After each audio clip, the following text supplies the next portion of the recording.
Okay, I am back. I am out of town. I am in Maryland, so I am hundreds of miles away from my house with my office where I shoot normally. I just got out of seeing Fast and Furious 5. I was going to wait till streaming to see it, uh, but I was pressured by a few people online who were coming out of the theater and saying that they loved it. So I was like, okay, I'll go see it.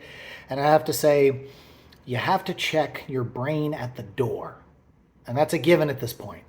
But it was extremely entertaining. It was a lot of fun. No spoilers, but I will say that it's interesting that Vin Diesel doesn't talk much at all in any of the scenes. It's like he just stands there, they light him pretty, he flexes his fists to make his arms look big, and he doesn't have much dialogue. And I think he wants it that way. He lets everyone else in the scenes carry the scenes for him. So he's the weakest link in this entire franchise as of recently.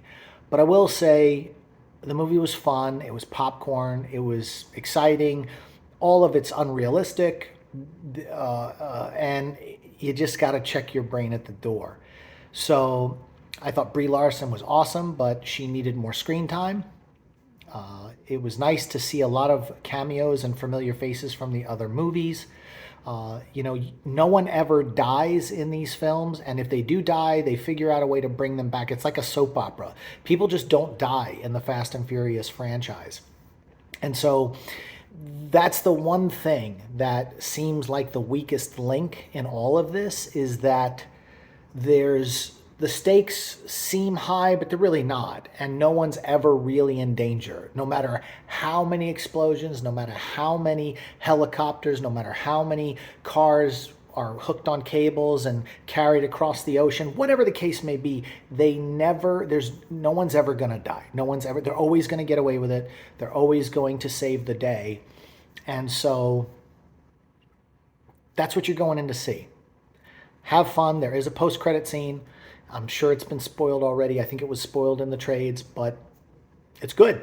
And of course, it's part one of part two and maybe part three, but it does end on a cliffhanger. So when you think you're going to see what happens next, it just kind of stops. So you have to watch. And I was telling my buddy who I went and saw it with, I said, well, now I got to see the next one. So, okay, you got me, Universal.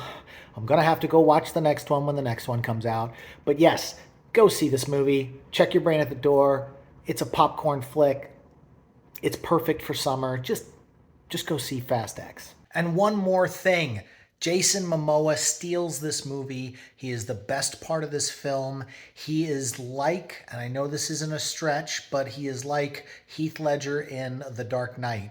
He's just so sinister, but so comical and so funny that every scene that he's in, he just steals it away from the cast members. So hats off to Jason Momoa for crushing this role, and I can't wait to see him in the next one.